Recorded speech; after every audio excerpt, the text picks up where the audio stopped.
Hello, everybody. Good evening.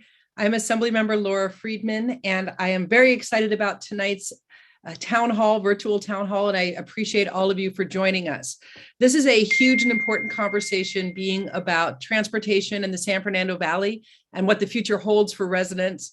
And I am so excited that Los Angeles City Councilwoman Nithya Raman and I have been discussing these issues and decided to bring you tonight's really exciting program about what we plan in the future and about interconnectivity in the Valley and the LA River and how it all fits together.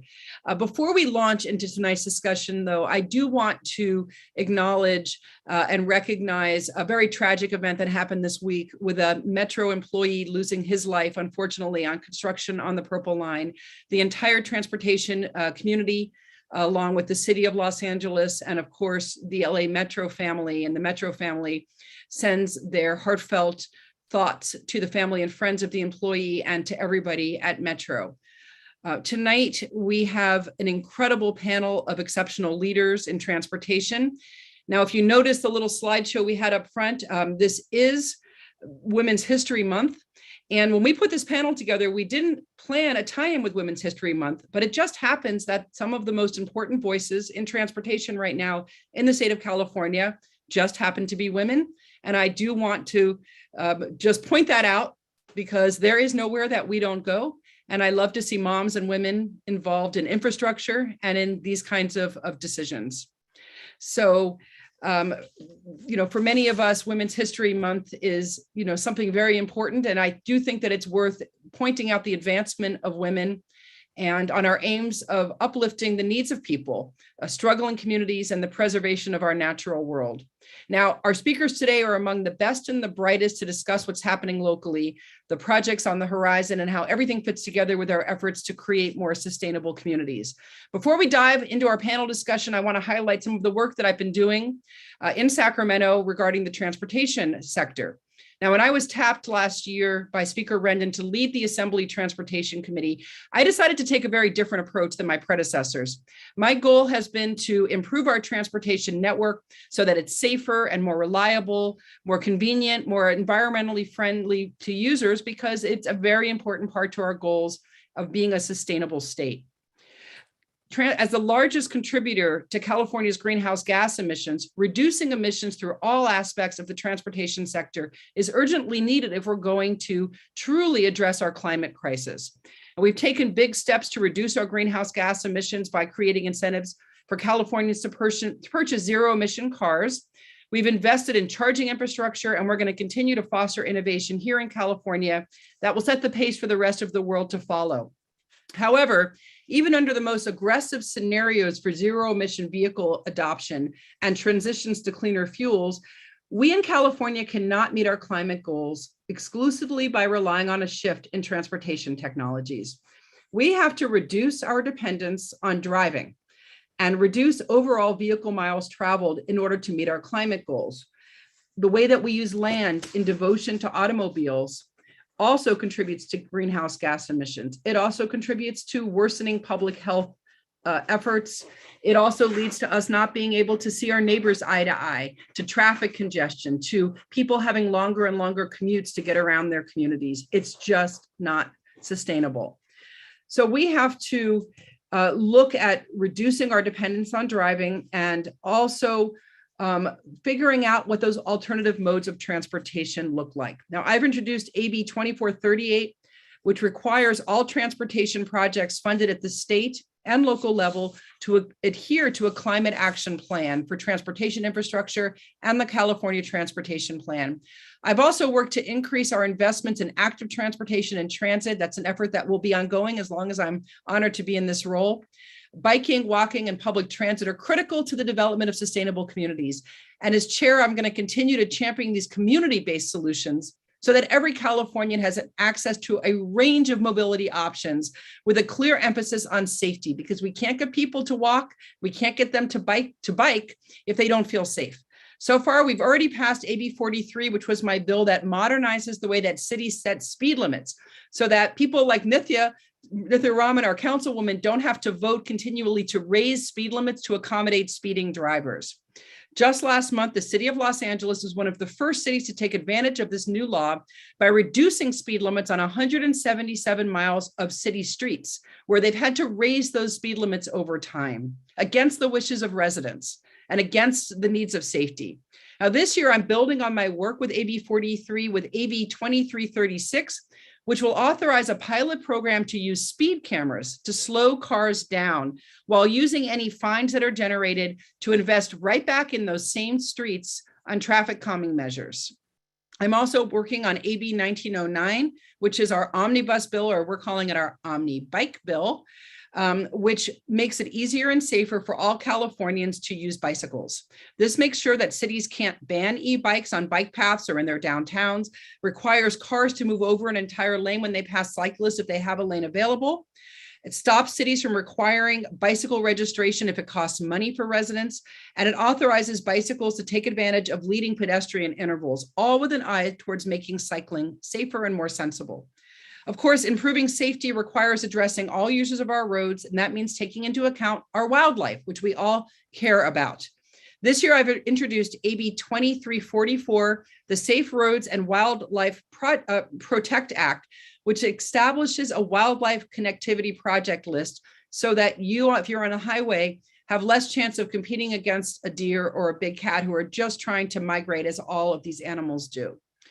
As we're going to discuss this evening, there's a lot in the works to improve transportation across the board in the San Fernando Valley. One of the projects that I am most passionate about is connecting our network of bike paths in the region so that you can truly bicycle around our community safely. Last year, as part of the 2021-22 budget, I was successful in securing $15 million to go towards two vital projects in the Glendale Narrows stretch of the LA River. $5 million to the city of Los Angeles to establish the Colorado Street undercrossing, an integral undercrossing that will create a safe and continuous bike path for active transportation users along the North Atwater East Bank of the LA River, and $10 million for the city of Glendale, which builds on previous funding that I've gotten for them to complete the Glendale LA Garden River Bridge, or the Glendale Narrows Riverwalk, as it was formerly known, which is a bicycle and pedestrian bridge that will make a long needed connection between Glendale and Griffith Park. Right now, if you're coming from Glendale, from most parts of Glendale, you either have to take your bike on Los Feliz Boulevard, which I have done, and it's not fun or safe, or go all the way through the city of Burbank and go around, again, crossing highway on-ramps and off-ramps if you're bicycling. If you're driving, you pretty much have to go over the 134. This is not good for traffic congestion. It doesn't give good alternatives. And yet we're right in the shadow of Griffith Park. Now we'll be able to walk there or bike there safely. This year, I've made it a priority to get the necessary funding to complete the LA River bike path through the entire San Fernando Valley. Now, this is a huge budget request, almost $200 million, but I'm working with Councilmember Raman, the other LA City Council members, my colleagues in the legislature to try to bring home those resources right here in the San Fernando Valley to create a wonderful bike path along with little parklets and to provide recreation equitably throughout the entire San Fernando Valley. I believe that this is a specific piece of transportation infrastructure that is transformative for the Valley and for the region more broadly. The communities along the LA River will be able to build out our active transportation projects with the river as a spine and a centerpiece for the city so that we don't turn our back anymore on the river. We make it part of the lifeblood of our city. If we're successful, the goal is to have this project completed in 2028 in time for the Summer Olympics. Throughout all of this work, I am grateful for the partnership that I have with these incredible dynamic leaders on our panel. Councilmember Nithya Raman has been an extraordinary leader in the community long before her election to the LA City Council. She has been a champion of compassionate and effective services for people experiencing homelessness, building more affordable housing, meeting our climate goals, and investing in active transportation. Throughout all of her work, you will see a clear emphasis on empowerment and on equity. With her background in urban planning, she's adept at finding real solutions to some of our most complicated problems. That expertise will be essential in our work to build more sustainable communities. I'll now turn it over to my friend, Councilmember Raman, to introduce our panelists. Thank you so much, Laura, Assemblymember Friedman. It's so exciting to be here today and sharing this space with all these kick-ass women. I am really, really excited. And good evening, everyone. Wow, there's so many people here. And I think that's indicative of how much people are excited about this issue, about bringing better transportation options to the Valley, and to look forward to a future of how we can transform how we get around our awesome city. As many of you know, the city of Los Angeles underwent its once a decade redistricting process last year. And as a result, my district changed dramatically. And I now represent a huge portion of the Valley, including Sherman Oaks, Studio City, Encino, and Reseda. And what that means for transportation investments is that my geographic opportunities have also changed. I now represent close to 10 unbroken miles of Ventura Boulevard, including a bunch of other east-west thoroughfares. I represent about 19 miles, not always both sides, but either I border it or I have both sides of it, along the LA River, the most of any council district in the city. We are now unbroken from the Sepulveda Basin all the way to the Glendale Narrows. It's an incredible stretch of the river that we have access to from our district. It's been an incredible opportunity just in these last 3 months to get to know all of these new parts of the district from all of the stakeholders that we've spoken to, but it's also been an exciting opportunity to think about how all of the values that we had brought to thinking about the district in the past can now be applied in new ways and new opportunities. And that's why I'm so excited to be here in this space discussing these opportunities with all of you, because some of these are projects that have been worked on for a very, very long time. And some of them are projects that we are all engaging in a shared envisioning project right now. And I think this is a really, really exciting moment to be talking about this, to deepen my partnership with Assemblymember Laura Friedman, who, as you can tell from her remarks, has been so passionate about changing the way in which we think about transportation investments here in LA for so long, and has brought real dollars to that change and has brought policy strength behind all of those changes as well. Tonight, we are opening up this conversation to include all of you who are out there in the audience to share this vision, to share where we are in these projects, to hear from gifted leaders like Stephanie Wiggins and Salida Reynolds. And so let me, without further ado, I don't want to spend too much more time before we get to the meat of today's discussion. Let me introduce them. So first off, we have Stephanie Wiggins, CEO of LA Metro. Thank you so much for being here. As CEO of Metro, she oversees an agency that runs the third busiest transit system in the United States. And serves as the lead transportation planning, programming, and financing agency for the 10 million residents of LA County. It's an incredible job, and we are so fortunate to have you in it. Before rejoining Metro as the CEO in June 2021, Wiggins served for 2.5 years as the CEO of Metrolink, which is the nation's third largest passenger rail system, covering 538 miles throughout Southern California. Prior to serving as CEO of Metrolink, Stephanie Wiggins actually did so much at Metro, working in a number of different roles, last as deputy CEO, to drive forward so many different initiatives within Metro that I think have been transformative for Los Angeles.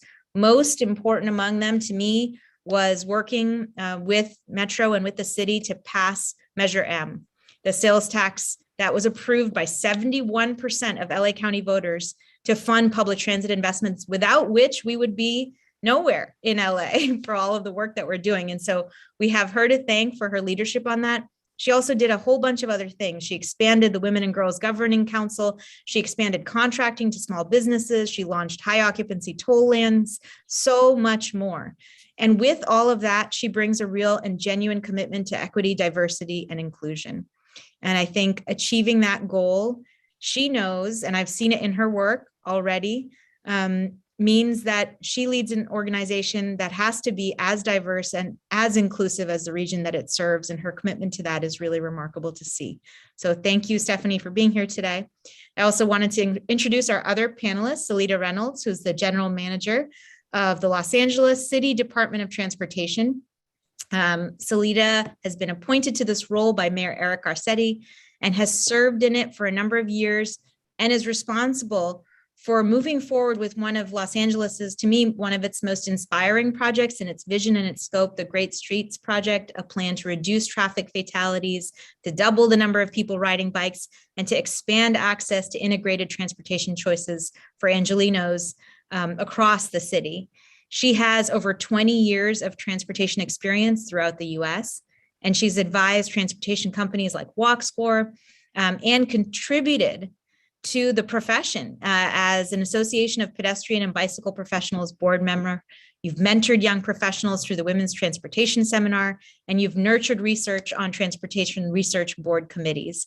I think your commitment to this work is really exemplary, and it's evident in the kind of work that you've done at the city during your tenure, and we're so excited to have you here today.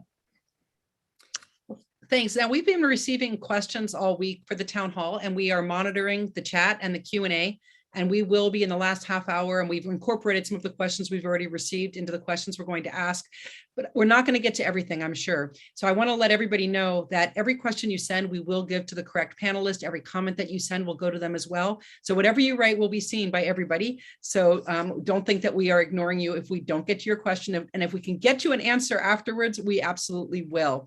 Now, I talked a lot about active transportation, but certainly in order to make this work and in order to have our future of being able to live in Los Angeles successfully without having your own passenger car, we have got to also give people mass transit options and good, robust transit options. And that's a lot of what both of these organizations focus on.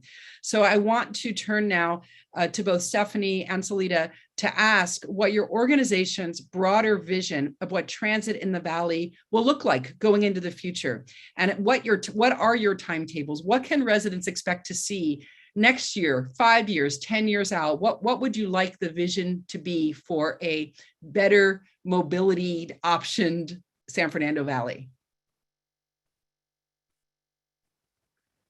I guess we can start with whoever wants. Stephanie. Okay, I will start. Good evening, everybody. Thank you, Assemblymember, for providing this forum. Thank you, Councilmember Raman. This is the first time I've met you in my new role, and I love being anywhere with my partner in good, Ms. Salida Reynolds. I also want to thank you, Assemblymember, for opening up with the acknowledgement of the construction worker who lost his life yesterday evening. It truly is a tragedy. Safety is foundational at Metro. We will be working with the contractor and the regulatory agencies to really investigate what went wrong so we can prevent it from happening again. But know that it's a reminder of how important the people of LA County are to really building the vision, building the infrastructure that we all talk about this evening. So I will keep him and his family and colleagues and our Purple Line team in my thoughts as I conduct this webinar with you all this evening. When we talk about a broader vision of transit in the Valley, though, I kind of think about BC before COVID. I don't know if you watch Saturday Night Live, but they used to have this skit called The Californians. And it was about how we all have this language about how we're going to navigate the 405 because there's just no bigger focus in our attention than trying to navigate the busiest corridor in the country, the biggest corridor in the country. So when we talk about a vision for the residents of the Valley and what transit could look like, we know it has to be innovative. We know it has to have a number of different solutions to address, this significant corridor. So I'm excited. You mentioned in your opening about the importance of active transportation, and the councilwoman mentioned Measure M, and really that has provided the foundation for the broader vision for transit in the Valley.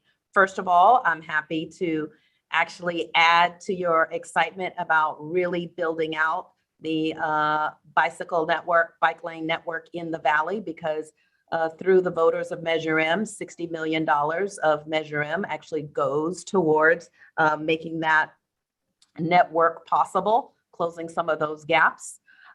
We are right now looking at BRT, Bus Rapid Transit, North Hollywood to Pasadena. Again, another voter approved project that is in the development stages. We're in environmental right now. One of the things we recognize with this corridor, it's so significant, and the fact that there are different solutions that we're looking at, from active transportation, bus rapid transit, of course, the major heavy rail corridor or monorail corridor along the 405. We're looking at express lanes along the 405. So our responsibility for the constituents is to try to make sense of all of this. So what we have developed in concert with the state is we are developing a corridor plan, a multimodal comprehensive corridor plan for the 405 that really outlines all of these different project initiatives, also seeks feedback from the public on additional improvements, both short-term, medium-term, and longer-term, that will help improve the lives of the residents. So we're really excited about it. As I said, we have right now at least 4 active right now. The Sepulveda Pass rail corridor, the 405 express lanes, NoHo to Pasadena, our active transportation, just to name a few, not to mention North San Fernando Valley BRT as well. So we're really excited about really wanting to achieve what is my goal as a new CEO, is that Metro is the preferred choice of Valley residents, people living in the Valley, people traveling to the Valley, people traveling through the Valley. That's our broader vision, to make sure that transit is really an accessible choice for everybody. Salida. Yeah, thanks again. And thanks for including me on this panel. I feel like everybody on this panel I learn from every time I'm around y'all. So this is a joy for me. It's also always a joy to be on a panel with Ms. Stephanie Wiggins, and furthermore, to be on a panel with all women who are working on these issues. And you asked about our bigger vision for transit, and I'm going to say, transportation in the Valley. And it's very clear that historically the city has not invested as it could have or should have on expanding those transportation options in the Valley. And we can't turn the boat overnight without doing a lot of trust building and engagement. And so that is, job number one.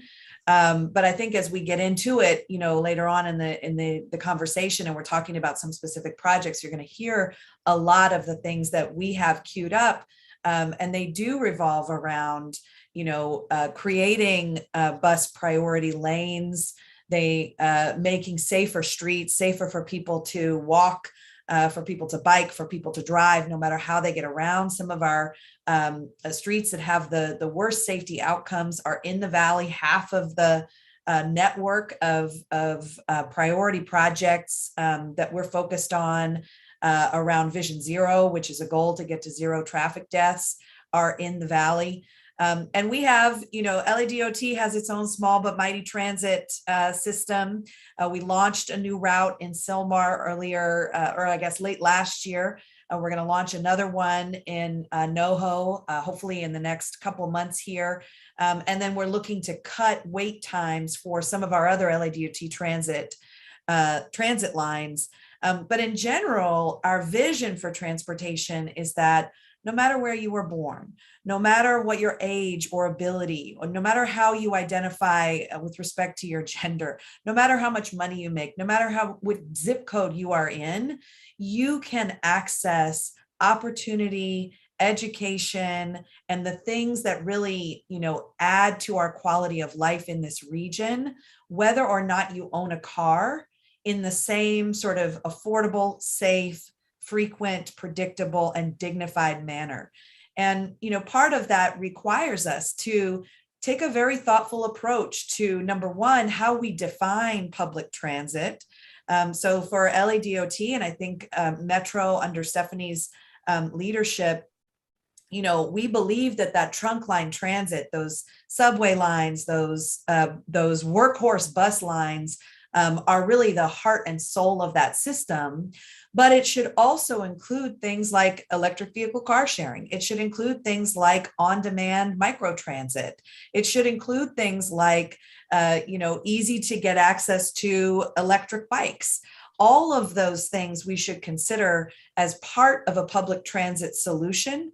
But that also includes us acknowledging that there is a right role for driving and for cars in this region, because our land use has not made it easy for people to get where they need to go, relying exclusively on public transit. So while we catch up, we also have to acknowledge that having access to a car, being able to get a car when you need it, is essential, especially for women, especially for low-income folks who are right now paying a time tax.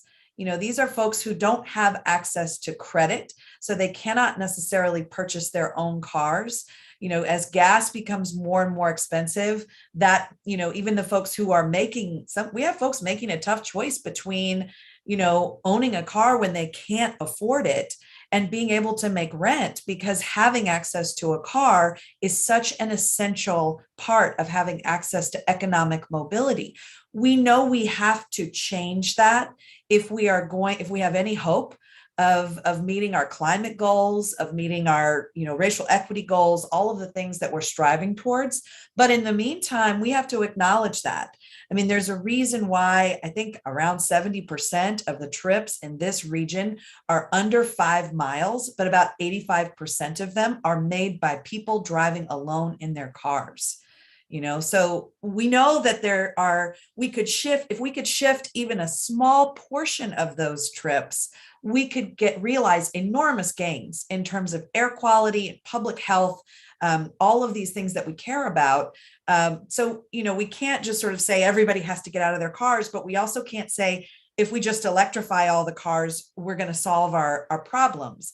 So I think that is the opportunity before us, is to take a thoughtful approach and really keep our eyes on those higher level goals that we're after, which is really about, giving people sort of the feeling that they have sovereignty, that they have dignity, that they can get where they need to go when they need to be there. And that's our job. And that if we do that right, then all of these other things that we care about in terms of economic outcomes and closing wealth gaps, those things will start to shift. Transportation plays such a critical role in almost every societal challenge that we face. And we know what we've done in the past has not worked and will not work to change the outcomes. Thank you for both of you for that vision of what the future can look like. I think it's really exciting. It's definitely one that is so urgent. And, I was recently appointed to the South Coast AQMD, air quality, monitoring air quality for 10,000 square miles of Southern California. And, even with electric vehicles, the particulate matter that's getting out there just from tires moving around and there is no way that we can get to the air quality future that we need to get to, I think, without rethinking how we get around Los Angeles. So I think for me, this is an essential question on so many levels, and just really what both of you said really spoke to, I think, what makes me so excited to be here right now working in Los Angeles at this moment and thinking about these investments.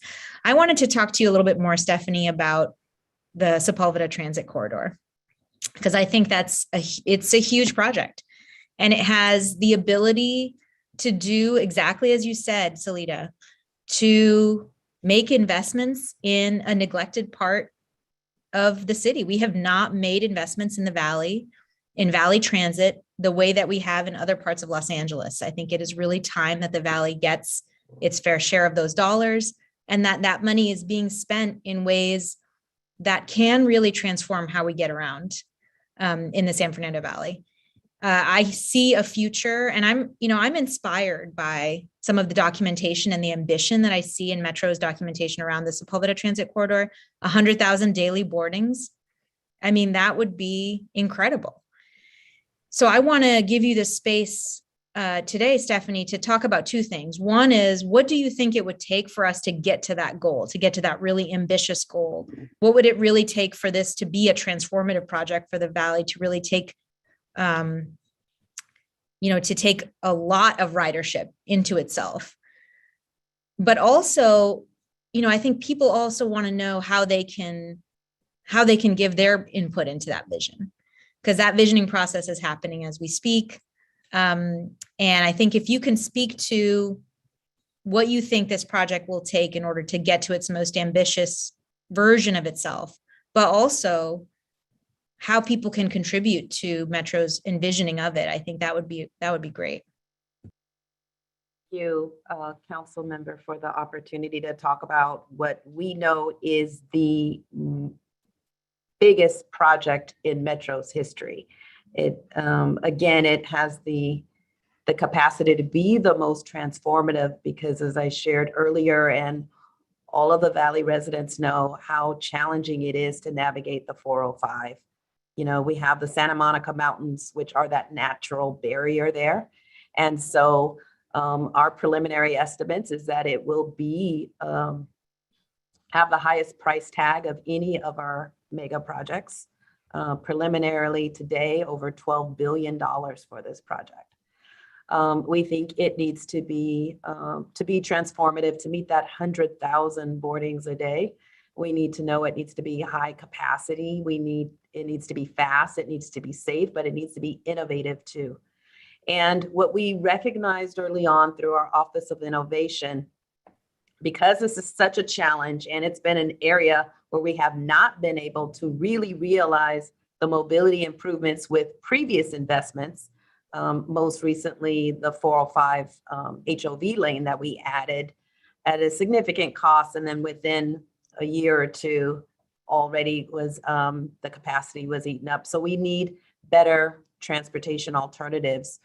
When you talk about what it really will take, it will take engagement and input from all of the stakeholders along the Valley area and the Valley corridor.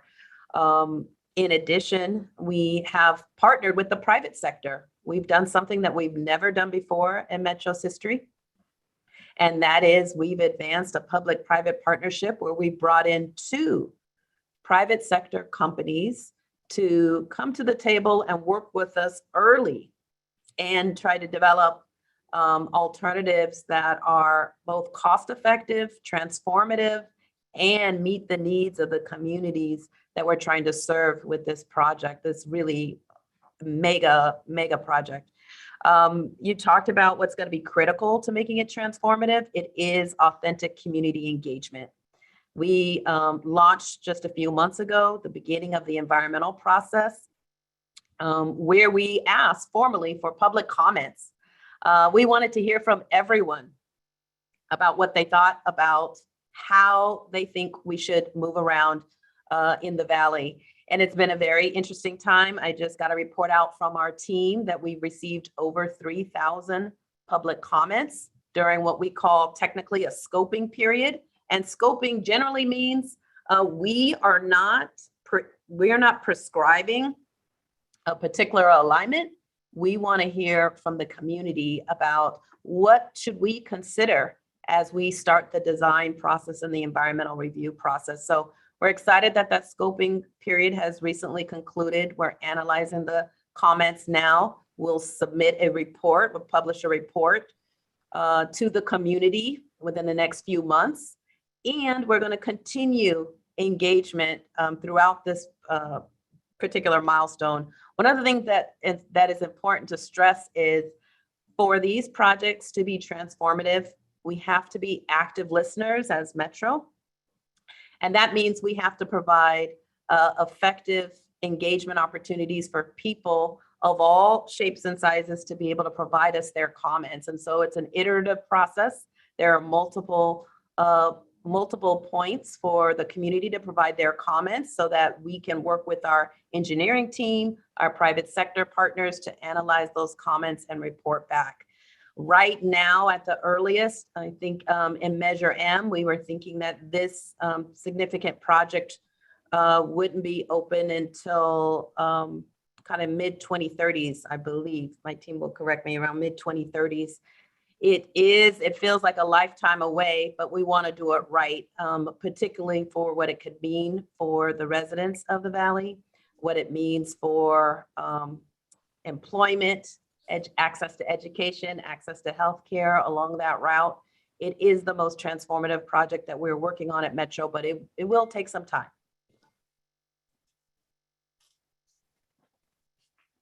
Thank you for that. Yeah, and I think learning from some of the other investments that have been made by Metro, learning from successes in bringing ridership, and from some of the challenges that we've had in increasing ridership at Metro, I think is really, really important because, I think, of course, the pandemic has accelerated some of those issues in ways that I think we could not have anticipated, but I do think we have to grapple with them in the design of future investments, particularly when you're making such an enormous investment. Salida, I had a question for you about again, other alternatives to automobile transit in the Valley. What are LADOT's active transportation priorities in the Valley right now? Tell us more. We've got some exciting stuff that we've been doing in our district, just kind of using opportunities for road resurfacing and things like that to really try and build out some of the bicycle infrastructure that the mobility plan had already envisioned for the city of LA. And we've been trying to do that in small ways.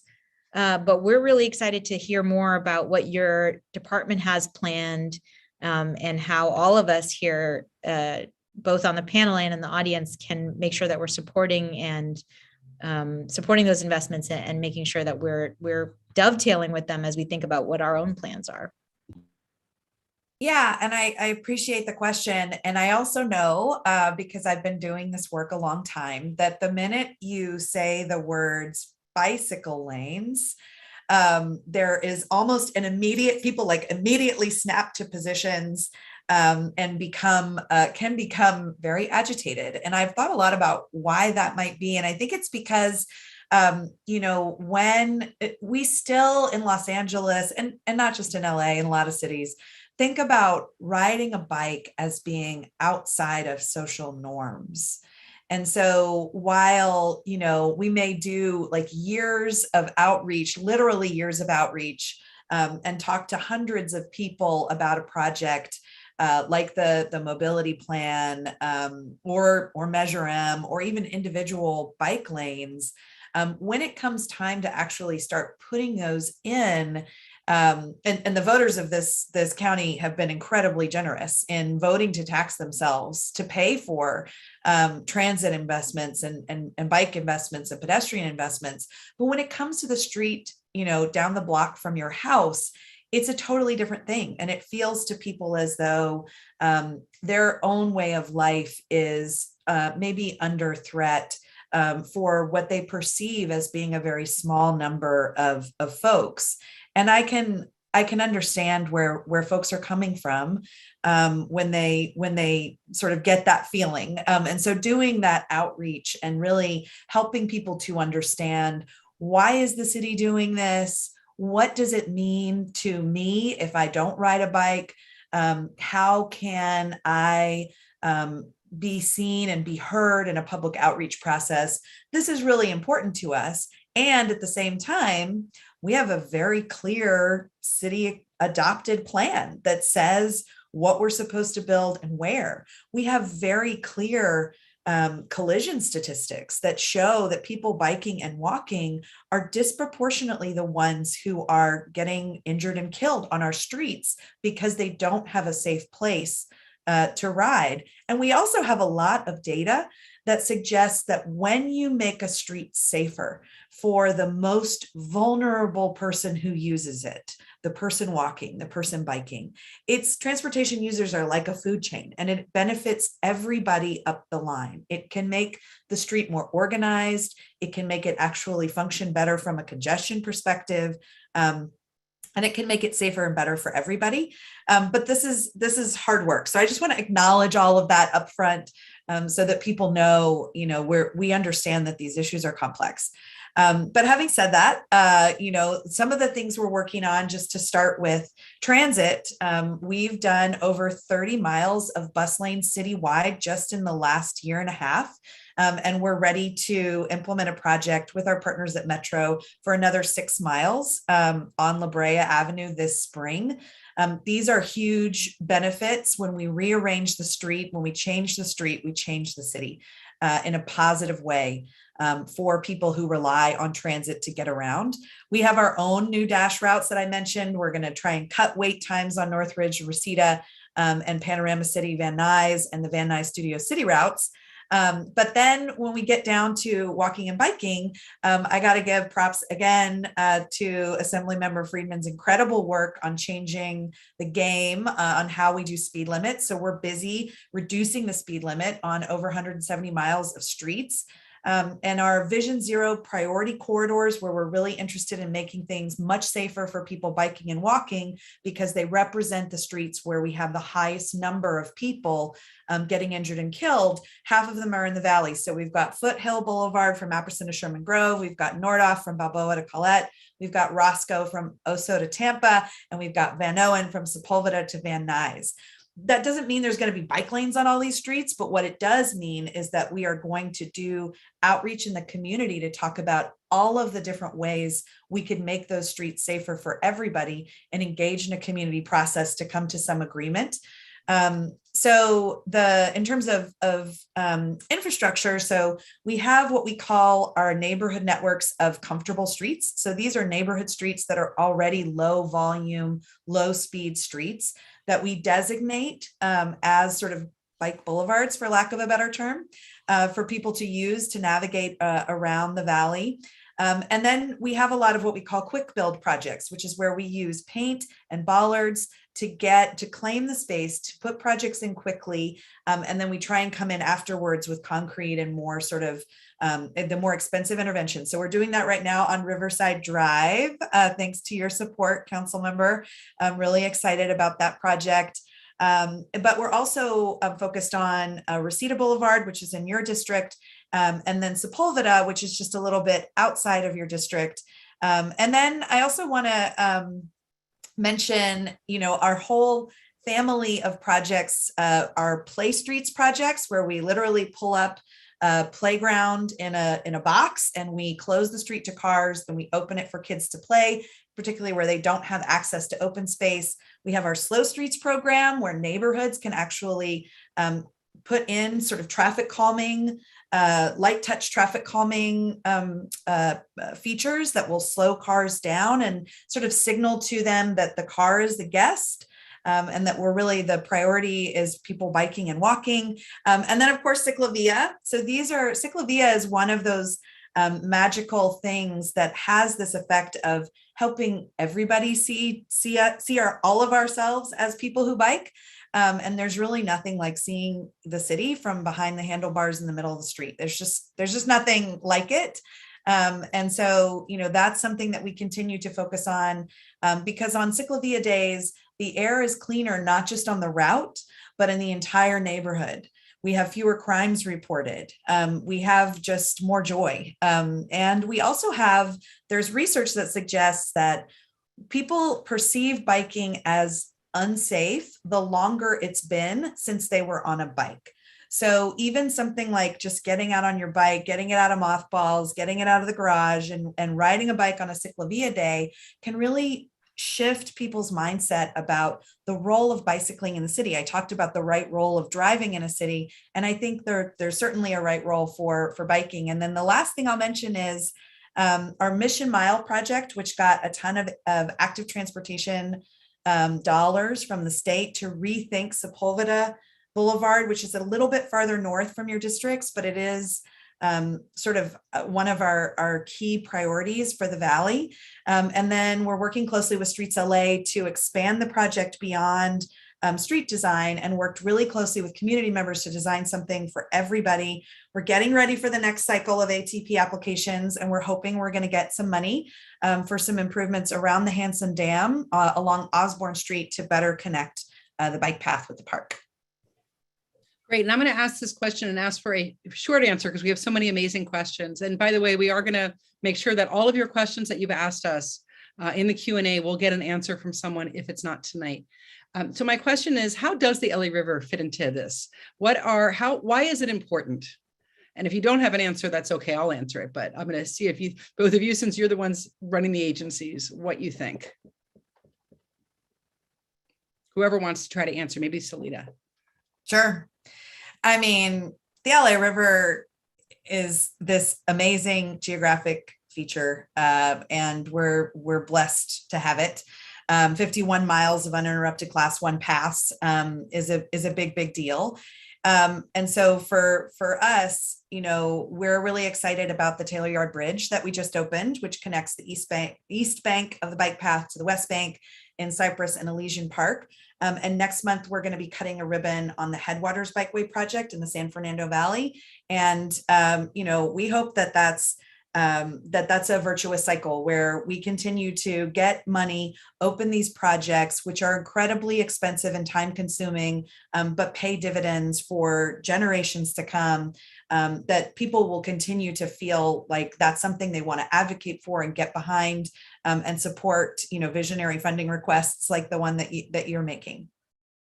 But just add, we have about $350 million identified in Measure M to help with the LA River, close the gap along it. So we're really excited about what it will mean for the communities as well.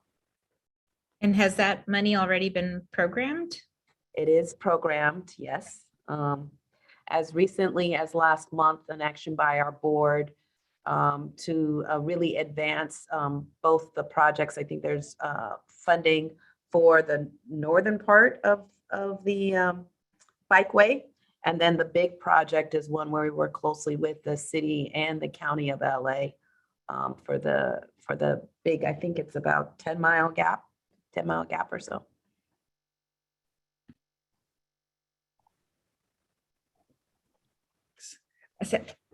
Laura, did you want to talk about your vision for the river? Because I think you definitely have one, and I would love to hear a little bit more about it. Well, I think it really is building on what the work that LA has done. LA and you and your colleagues and LADOT have laid out this very comprehensive vision of utilizing that very long stretch, 51 miles of right-of-way, which is very unique because it exists. And it's been an afterthought for so long, but in the areas where we have reclaimed those spaces and converted them according to the neighborhood and made them usable. Last week I was in Sherman Oaks along one of these stretches of the river where the pedestrian path has been upgraded and it's been planted with native plants, and it was filled with people walking and biking and enjoying and talking to their neighbors in an area that is park poor. And that's one piece of it. But the other piece that's so important is that connectivity of getting people to be able to bicycle all the way from the Sepulveda Dam all the way to downtown LA and actually to Long Beach on an uninterrupted bike path out of the lanes of traffic, completely protected from traffic with signal prioritization across intersections. And that makes bike commuting a reality for a lot of people. And what we've learned from every place that's done this in the world, including in Los Angeles, that there are enough people out there who want to move around their city this way. There are a lot of people. And I will say that I hear from other moms all the time, and look at me, I am not like a spandex wearing speed freak. Like I bike to work in Sacramento, but I used to do it here in Glendale, but it was scary for me and I don't feel safe doing it. So I don't do it, but I want to be able to. And when I talk to other moms and other moms in my Girl Scouts troop, they all want to be able to get on a bike with their kids and go somewhere and have that option to go 2 miles to the grocery store, to go 1 mile for the grocery store. There is a huge amount of demand that we cannot underestimate. And the roads are supposed to be for everybody. So the LA River allows us to add that capacity in true commuting to where people between where people live and where they work in a way that doesn't interfere with traffic. And in fact, gets those very same people out of the lane of traffic, gets them away from being in front of your car and gives them the safety while reclaiming that very underutilized space. So the vision is on paper and it can be shared, and we're happy to do that and to post that. And it's something that we've joined with the LA City Council and asking the state to fill in those gaps that aren't being filled by that huge allocation from LA DOT and Metro and from the city of Los Angeles. And this is the moment. We have a big budget surplus. We have a crisis with gasoline. We want to get people working again. And we have money coming from the federal government for exactly this kind of project. So this is the moment to seize that opportunity and double down and say, we're going to put in our share. Now, federal government, we want your share. And to put all that together to bring an incredible amount of resources towards these transformative projects. This is the moment that we should be doing that. And it will be something that my child and your child, Nithya, and everyone's child will benefit from one day. Yeah, I'm really excited about it. Actually, I have twin 6-year-olds, and we actually go at least twice a month, but sometimes more frequently to the existing stretches of bike path that we have, because it's a safe place for them to learn how to ride, because it's a place where they feel safer being able to ride their bicycles. And it's really exciting. And I just wanted to say that, you know, we inherited some of the areas that are closest to the river right now from Council District 2 in the recent redistricting, and they had been trying to access some of these active transportation dollars, and we're continuing to push those applications forward. But I think one thing I really wanted to emphasize is that in our vision for it and in the work and applications that we're putting together, it's not just the LA River, but also connections from Sun Valley and North Hollywood to the river.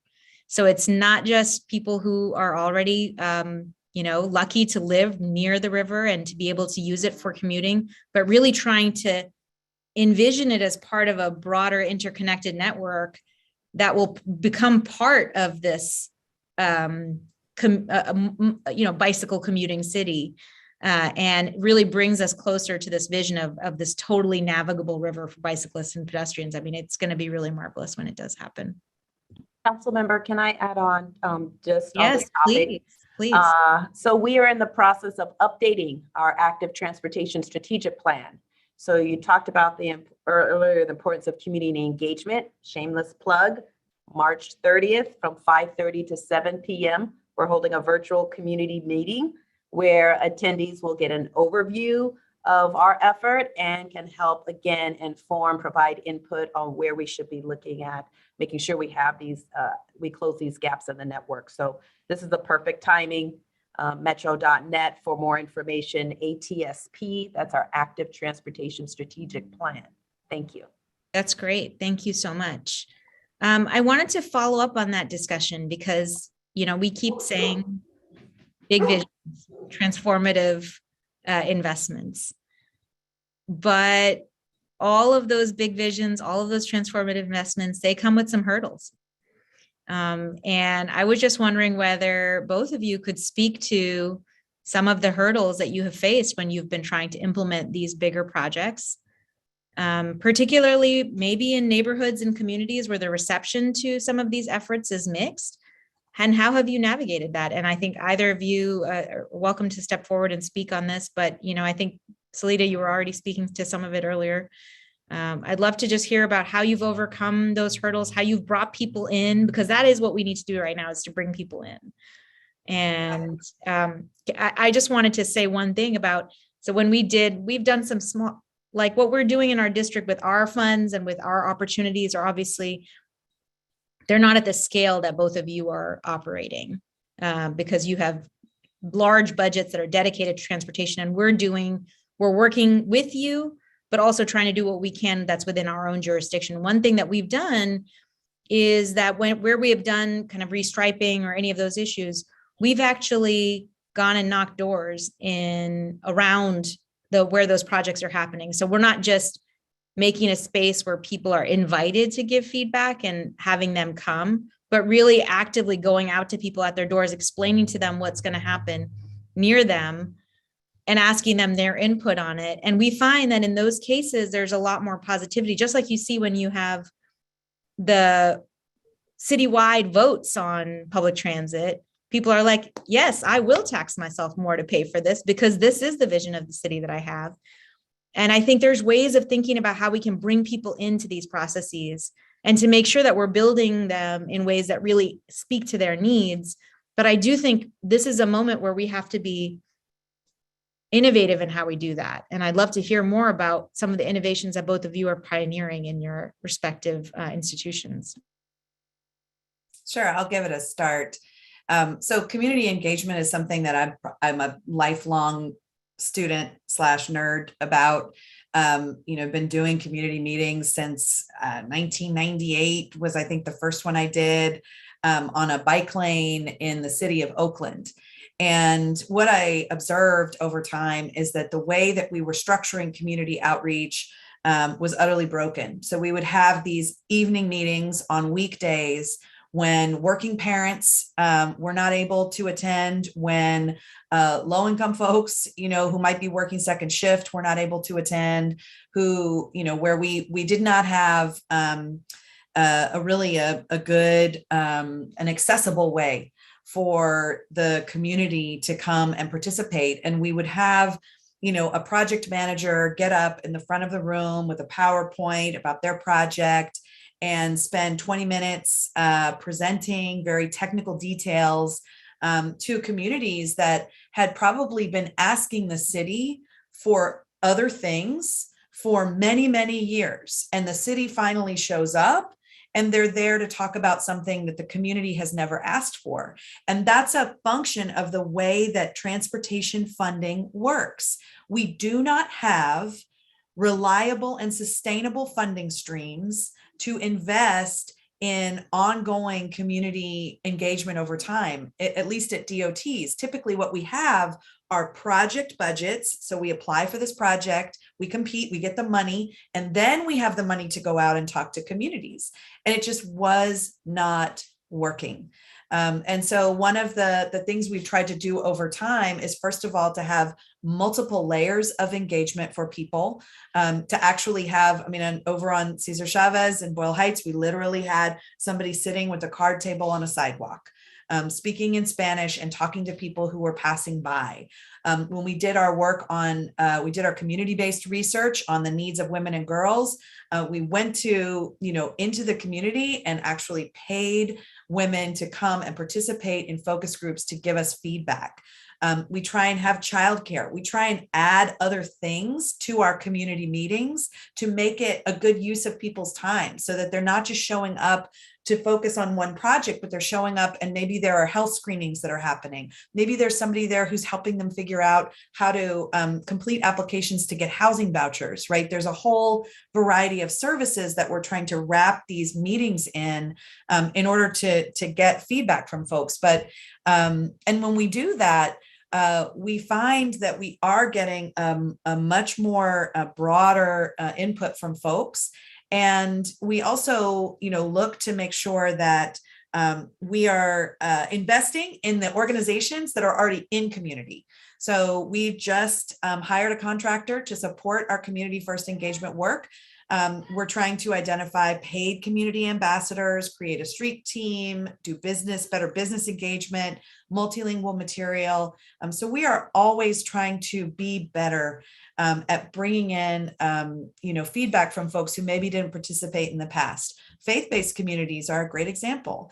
That is a place where people already have trusted relationships and a place where they are already, gathering. And so we want to go to where people are already, respectfully go to where they're already gathering to try and get feedback from them. But I'll say, many of these projects, very few of them have 100% community support. And so that is where there is a critical role for council offices, for advocates, for organizers to do the work of helping to bring a balanced choice to policymakers who have to summon a lot of political courage sometimes to do things that are initially unpopular. But what we see over and over and over and over again in every evaluation we do is that after people get over that initial peak of anxiety about the change itself and what it will mean to them, what we see of the results on the street are positive across the board. So it just takes a little bit of courage sometimes to walk through that initial fire to get a project that will benefit, that has multiple benefits to folks, no matter how they travel. I would just like to add 3 quick points to what Salida said, because I ditto and will associate my comments with the good lady from Mississippi, right? I can't remember. But I would just say quickly, one of the things we've begun doing is a community-based planning approach, where the community is invited to help define a project, define those elements, rather than getting a pre-packaged project. That is transformational. When I started, we would decide, what is it? Decide, announce, defend. Announce, defend. That's the dad motto. We want moms, right? Which is, what's the M for mom? I forget, but we want to, essentially, we don't want to go out with a predefined package. I still have, I still have the humility scars of going out to the public, thinking that internally and working with our consultants, we had figured out the solution, and then to come to the community and actually hear we're not even close to addressing their concerns. So my second point, the biggest takeaway for transformation, is for us to know that when we engage the community, first of all, it's a privilege to engage them, and we need to listen. My projects that I've led have only gotten better as a result of listening to the community and then adjusting to reflect their input. And then I think the third point I want to make is we've recognized, particularly with our mega projects, not only is it important to engage the communities where the project is physically going to be located, but we also need to expand to the stakeholders who are going to be using it, whether that's going to the transit riders on the bus, as Salida said, or on our train, or when it comes to the Sepulveda Pass, there is many people who are traveling in North County as it is the people in the Valley who need to also provide input. You got you on mute, Assemblymember. I'm sorry, the dog was barking, so I didn't want to disturb you all, so I put you on mute. I know that's a really great point, because very often when you hear concerns from communities, you're only hearing from one group. You're not hearing, for instance, you'll hear from, like a group of neighbors. And of course, they have a very valid concerns they need to be listened to, but maybe you're not hearing so much, or they're not in the same room as the people who'll be riding the project through that neighborhood. And so I understand that it's really difficult to do the kind of outreach that you really need to do, because you have to be in more places than one to do it. And I think that what's also important is somehow getting those groups talking to each other so they hear from each other, because very often they don't hear from the other side. They're just hearing each other and assuming what the other people would say. And so getting those groups together to actively listen, I know, is a real challenge. I want to switch gears because we've had a lot of questions. Oh, did you want to say something? Was that a? Yes, yeah. If I could, this tool right here is going to make the difference. Going virtual actually brings disparate communities that our traditional way would not be in a room to listen to each other. So this is the tool we want to keep in a hybrid fashion as we open up as a region. Yeah, and somebody did ask why we were not doing this in person on the Q&A. And, we did look into that, although this has been scheduled for a little while. And we are going to do in-person events, but there is also a benefit to doing events where people don't have to travel. They can be home with their kids and participate. People who are in, like your area, I'm assuming in downtown Los Angeles, where maybe we wouldn't have been able to get you to come into our district at 6 o'clock on a Thursday, but we can have you. So that's something that we'll continue to utilize this tool and also do in person and blend them up. So that's a great point. We've had a lot of questions also. Salida, you mentioned women riding transit, and I've, as a woman myself who rides transit, I know, and I've heard from other women that there's maybe even a bigger concern about safety for the female transit riding community than the male transit riding community. And a lot of women who have said they're nervous about riding certain types of transit because they don't feel safe enough. And so I'm wondering if this is something that you're hearing and how you're planning on addressing that if we're going to truly get more people to use transit as an option. Thank you for that question. And I want to recognize the excellent work that Stephanie and Metro have done, and some fantastic research from researchers at UCLA about women's experiences riding transit. And I think it's surprising sometimes if you haven't ever experienced it, to know that for most women that you talk to, when they travel on public transit or through public space, right, when they're walking, when they're on foot, when they're on a bike, however they're traveling, their personal safety is front of mind for the entire time they're traveling. And they take many, many steps ahead of time, anticipating the unwanted encounters that they may have, including things like, well, some of the testimonials are, well, I make sure that I put on running shoes so that if I need to, I can get out of a situation quickly. So it's women think deeply about safety when they travel, and especially when they have their children with them. They think about it even more.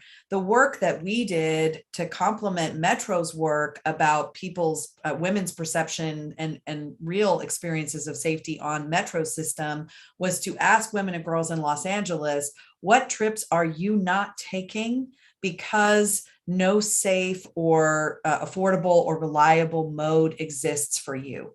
And the answers we got back were things like, I live 3 miles from the beach, but I've never seen the ocean because there's no way for me to get there.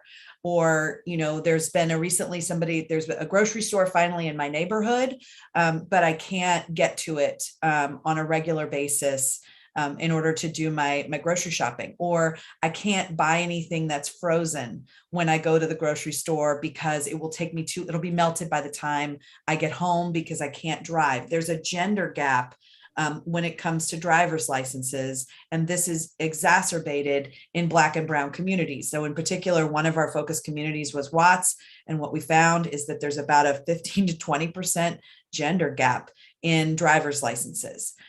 So women are not taking the kinds of trips to see family, to go to houses of worship, for recreation. These are the kinds of things that really round out a life, that contribute to your mental health and your well-being. And women, especially low-income women in neighborhoods of color, just aren't making those trips. And that's partially because they don't feel safe, but it's partially because they just don't have access. So when some of the things we did right away were an on-demand stop pilot on 4 of our dash lines that we launched. That means that after dark, anybody, no matter who you are, you're a woman, you're a man, you don't identify as either, whoever you are, it's after dark and you want the bus to stop before it's sort of posted stop because it's closer to your destination, you can make that request and the driver will stop closer to where you're going. That helps everybody, right? That's not just about women, that's about everybody. Making it so that you feel safer, you don't have to walk as far. Maybe your arms are full, maybe you've got a lot on your mind, you're running late to get home and make dinner, whatever it is. We also have expanded our Play Streets program. And this is a program where instead of taking a top-down approach, we ask communities to come tell us where would they like to see their streets turned into places where kids could play, so that we eliminate or shrink, at least for the day that Play Street is in place, the need to go someplace else to recreate, to have fun. What we find, because we've built shade structures and other things into our box of play, is that the whole neighborhood comes out, and people bring out, coolers of water and they order pizza, and it's a thing that benefits everybody. One of the things that I want to mention is the Blue LA and EV car sharing program that we have. We're hoping to expand into the San Fernando Valley because, for a lot of neighborhoods, vehicle access is essential, especially for women, especially for caregivers. But we know we have a really long way to go to close the gap. So I would just add a couple of things. So thank you for highlighting our Understanding How Women Travel study. Couple of just alarming things from that study. When we conducted a survey of women, the number one barrier they cited to riding transit was safety, their concern for safety. And that was repeated not just with current riders or former riders, it was from also women who'd never even ridden our system. The men who responded to our survey, safety was not the top barrier. With Metro specifically, 60% of our female riders said they feel safe riding Metro during the day. That drops to 20% at night. So we got a real issue. And as Salida said, we know that if we improve our service through a gender lens, from a perspective of women, we're going to improve it for everyone, regardless of their status. And so not only have we worked on a better bus lighting program, we think improving presence on our system is going to be key.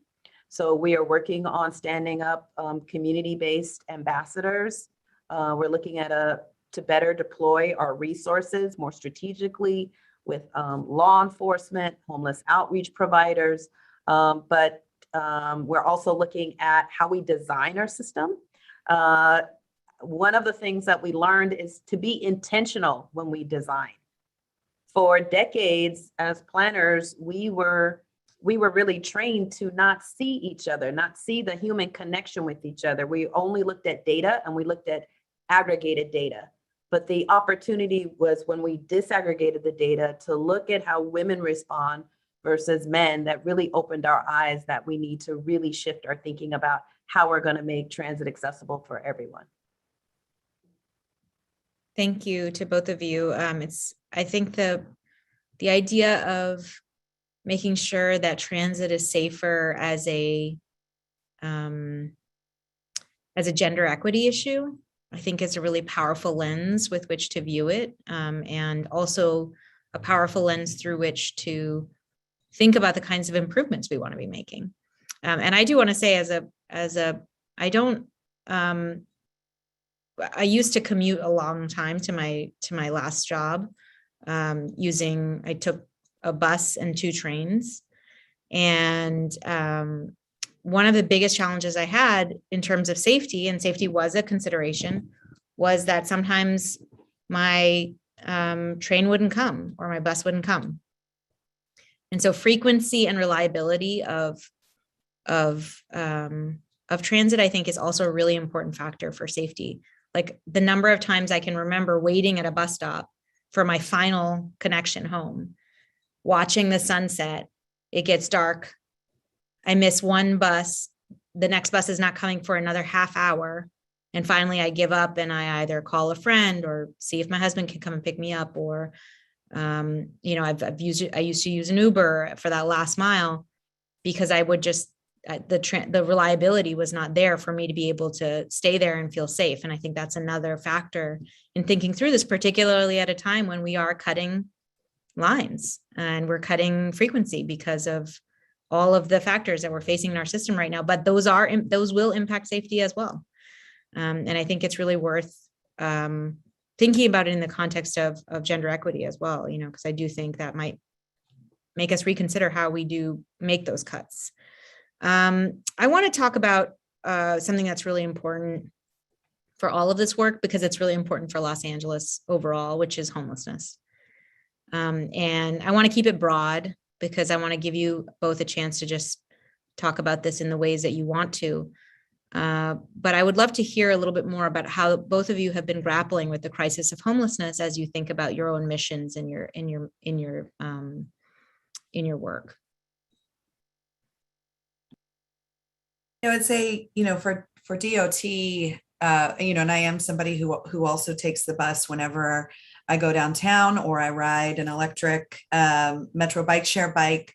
Those are really the main commute modes that I use. And both of those really give me a good that you mentioned that. Someone was asking about that in the chat. about how I get to work. About how we all get to work. Oh, yeah. Well, there you go. I look and see, is there an electric bike at the Metro bike share station near my house, especially if it's a hot day. And if there isn't, then I go take that Metro number 4 Stephanie. It's been working. It's been working. But I do think that, because number one, I want to travel in all the different ways that the people in this city travel. So I drive, I take a bike, I walk, I take transit. I try and travel as many different ways as I can, take a cab all the time. And those things give you a front row seat to what is happening, not just on public transit, but also on the streets themselves. And, when I think to myself, sometimes, especially when I'm downtown by myself and walking to and from the bus stop, I think, this is really a moment when it's just about sometimes being in the wrong place at the wrong time. We've unfortunately had somebody who was assaulted at the coffee shop right downstairs at DOT, and you feel that mix of extreme compassion and frustration that we cannot seem to address this problem fast enough, and also concern and worry about how we're all going to manage our way through this and get to the other side of it safely. And so for DOT, homelessness really affects us most directly when it comes to our parking enforcement operation.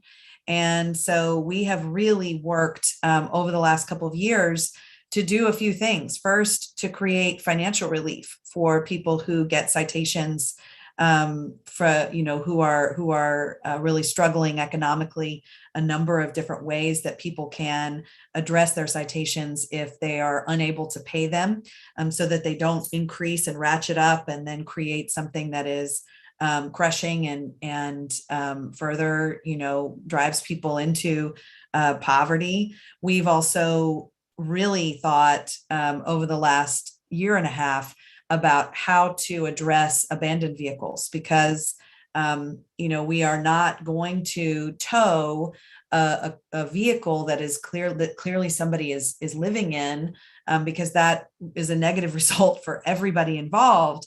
At the same time, we have seen a lot of vehicles out there that are clearly abandoned. They are, unusable, they're burnt out. And they become magnets for the sense that nobody cares about our streets or about our neighborhoods. And so the city council, recently directed the department to strike a balance between those things, to lead with services, to coordinate more intimately with, when we approach somebody who's living in their vehicle or a vehicle that's clearly being used as a dwelling, how do we engage all of the other partners that are there to provide those services? How do we make our own parking lots available for both the development of affordable housing for safe parking? So that if people need a safe place to park their vehicles overnight that can be conjoined with services, that we have the real estate to do that, and that there are better ways to use the real estate that we have than perhaps the way that we're using it now. So in terms of how we think about public space, in terms of how we think about our role as the enforcement arm of the city, in terms of how we think about our role as the real estate investor and the property that we own, in every single one of those roles, addressing homelessness in a compassionate way is front and center and has become the job. There's no question about that. And these issues are felt keenly by neighbors, and we know that. And but that they're also not things that we can, simply address with a heavy hand and make better, and not just push the problem around or make the problem worse. Yeah, I would add that for Metro, and I say this with all due respect, but for Metro and homelessness, I think the issue for us is that we have to be recognized as part of the community. And what I mean by that is, we know our communities are impacted by homelessness, but Metro's riders, our employees are also impacted by homelessness. And yet for Metro, we have to use our transit operations dollars that are for bus and rail service to really help address the homeless situation on our system. There's no doubt that with COVID, we've seen just an increase in unhoused on our system. We are spending a minimum of $5 million a year just on homeless outreach. We fund medical services, family reunification, addiction support, and yet we do not have access to the dedicated funding sources that are available at the state and federal and local levels. And so we've got to work together with our county and the cities to really be able to provide additional support. We'd love to be able to be in the community that is considered to have access to shelters that have open beds. We are using our own funds right now to fund some interim housing through our shelter partnership in South LA, but that only covers about 80 beds. We have families and individuals who may be elderly or with critical or mental or physical needs living in motels, waiting for housing placement that we're funding. And I will tell you, for us, we know homelessness is not a crime. We want everyone who's on our system, employees and riders alike, to feel safe and secure. Our challenge, though, is because of the housing crisis, more people are using our bus and trains for shelter. And unfortunately, a disproportionate number of the unhoused on our system suffer a cognitive crisis. So we have recently engaged the Department of Mental Health to look at opportunities to not just deploy mental health clinicians, because many of you all happen to know that there's a labor shortage in that area as well, but how can we be creative and innovative with certain types of ambassadors who are skilled to recognize these types of behaviors and help deploy resources to help riders who may have a cognitive crisis. We will also, as Salida said, are approaching this with compassion, but there's no doubt, though, that this is the most critical issue facing ridership and our ability to actually attract more riders on our system today. Something that makes this very complicated is that there are many transit agencies across the state of California, and there's a couple dozen in the Bay Area alone. And some transit agencies are part of the cities that operate them, and some are multi-jurisdictional, some are standalone, some are multi-county. And there's not clarity about who is supposed to be doing this sort of homelessness outreach and rehousing and all of that important work. And certainly an agency like Metro wasn't born knowing how to do that work, having specialists in their ranks. And yet the presence of those individuals significantly impacts their operations and their employees and the transit riders.